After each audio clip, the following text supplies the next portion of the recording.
మనకు రెగ్యులర్గా మీడియా నుంచి కూడా కొంత సమాచారం వస్తుంటుంది. సో వాటిని కూడా బ్రీఫ్ చేసి కింది స్థాయి వరకు తెలియజేస్తే అలర్ట్గా ఉండడం జరుగుతుంది. అగ్రికల్చర్కి సంబంధించి కూడా కొంత టైం తీసుకోండి. రేపు ఎల్లుండి కొంచెం ఈ ఎమర్జెన్సీ వర్క్ అయిపోయిన తర్వాత ఫీల్డ్లోకి వెళ్ళి నోట్ చేసుకోండి. తర్వాత డ్రింకింగ్ వాటర్ కూడా కంటామినేషన్ కాకుండా, ఎందుకంటే ఇప్పుడు వరద వచ్చి ఒక సమస్య ఉంటే మనం పొల్యూటెడ్ వాటర్ ఇచ్చినాం అనుకో మొత్తం ఊరంతా రకరకాల అస్వస్థకు గురయ్యేటువంటి ప్రమాదం ఉంటుంది. కాబట్టి ఆర్డబ్ల్యూఎస్ అధికారులు, అదేవిధంగా పంచాయతీరాజ్ అధికారులు, మన సెక్రటరీస్ కొంత ఆ విలేజ్లలో ఉండేటువంటి మన ఓఎండ్ఎం కావచ్చు, లేదా పైప్ లైన్ కావచ్చు, లేదా వాటర్ ట్యాంక్ సిచ్యువేషన్ కూడా వెంటనే వాటిని కూడా పునరుద్ధరించుకోవాల్సిన అవసరం ఉంది. అదేవిధంగా ఐబీ ట్యాంక్స్ కూడా తిరగండి, వాటిని కూడా వీలైనంత వరకు లోకల్గా అవకాశం ఉంటే మీరు ఎవరితోటైనా చేయించుకోవడం, లోకల్గా ఉండేటువంటి ప్రజాప్రతినిధులు లేదా కలెక్టర్ గారితో మాట్లాడి ఇవి రెస్టరేషన్ చేయడం. తర్వాత శానిటేషన్ కూడా చాలా ఇంపార్టెంట్. ఇప్పుడు మనము అక్కడ వెళ్ళినాం, జిఆర్ కాలనీ అని సార్, జిఆర్ కాలనీ వెళ్ళినాం. అది మొత్తం వరదొచ్చి మీద పడ్డది.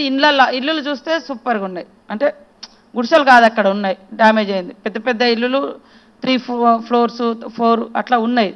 కానీ అంత చెత్త చెదారం వచ్చింది, అంత మట్టి వచ్చింది. సో అంత స్మెల్ వస్తూ ఉంది.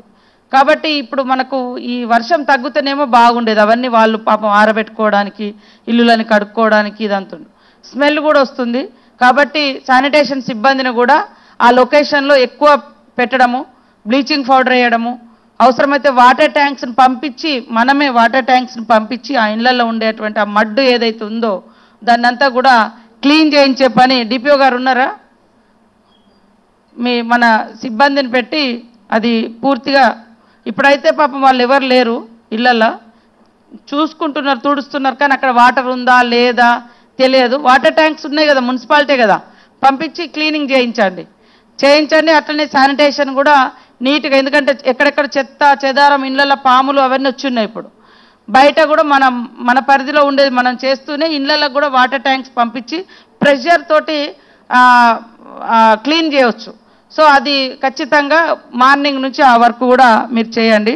తర్వాత ఇందిరమ్మ ఇల్లులు కూడా హౌసింగ్ ఏదైతే డ్యామేజ్ అంటే మొత్తం ఇల్లులు కొలాప్స్ అయినటువంటి వాళ్లకు ఆ లిస్టు కూడా తయారు చేయండి. ఈ ఫ్లడ్లో డ్యామేజ్ కింద అది వచ్చిరా, పీడీ హౌసింగ్ ఉన్నారా, మన టీమ్స్ కూడా మీరు ఎట్లా ఇందిరమ్మ ఇళ్ళ వర్క్ మీద తిరుగుతున్నారు కదా, ఇది కూడా నోట్ చేసుకోండి, లిస్ట్ తీసుకోండి, ఫొటోస్ తీసుకోండి, ఆ ఇంటి యజమాని వివరాలు తీసుకోండి. అవసరమైతే ఇందిరమ్మ ఇళ్ళలో వాళ్ళకు మళ్ళా యాడ్ చేసేటట్టుగా.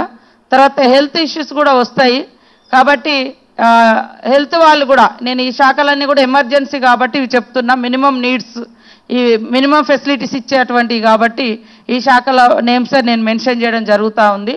సో మన సిబ్బందిని అందరినీ కూడా ఆశా వర్కర్లు కానీ, ఏఎన్ఎంస్ కానీ, హాస్పిటల్లో కూడా మన వాళ్ళందరూ అందుబాటులో ఉండే విధంగా ఆ కాలనీలలో కూడా వెళ్ళి ఎక్కడెక్కడైతే ఈ వరద వచ్చి ఇబ్బంది పడ్డటువంటి ఊర్లు కానీ కాలనీలు కానీ ఉన్నాయో అక్కడ వెంటనే మరి మెడికల్ క్యాంప్స్ కూడా ఆర్గనైజ్ చేయండి. వాళ్ళు కొంత ప్యానిక్ అయి ఉంటారు, భయపడి ఉన్నారు, కొంతమంది చెట్ల మీద ఉండిపోయారు, వాగులలో ఉండిపోయారు. అట్లా చాలామందిని మరి మన డిపార్ట్మెంట్ పోలీస్ అధికారులు, ఇటు ఫైర్ కానీ, అటు ఎస్డిఎఫ్, ఎన్డీఆర్ఎఫ్, ఎస్డిఆర్ఎఫ్ వాళ్ళంతా కూడా కాపాడారు. వాళ్ళందరికీ కూడా ప్రత్యేకంగా ధన్యవాదాలు. కాకపోతే ఆ చలికి వణికి ఉంటారు, టెన్షన్ పడి ఉంటారు, మానసిక సిచ్యువేషన్ డిఫరెంట్గా ఉంటుంది. కాబట్టి వాళ్ళకు ఎవరెవరు ఉన్నారో ఈ లిస్ట్ ఇక్కడి తీసుకొని అన్ని గ్రామాలలోకి మన మెడికల్ టీమ్స్ని పంపించి వాళ్ళతో పర్సనల్గా ఒక 5 నిమిషాలు 10 నిమిషాలు కూర్చోబెట్టి మాట్లాడి వాళ్ళకి ఏదన్నా ఫీలింగ్ ఉన్నా కూడా కౌన్సిలింగ్ చేయడం, లేదా హెల్త్ బాగాలేకుంటే దానికి సంబంధించినటువంటి ట్రీట్మెంట్ చేయడం. ఇది కంపల్సరీ. ఈ ప్రికాషన్స్ మనము ఇప్పుడైతే తీసుకోవాలి.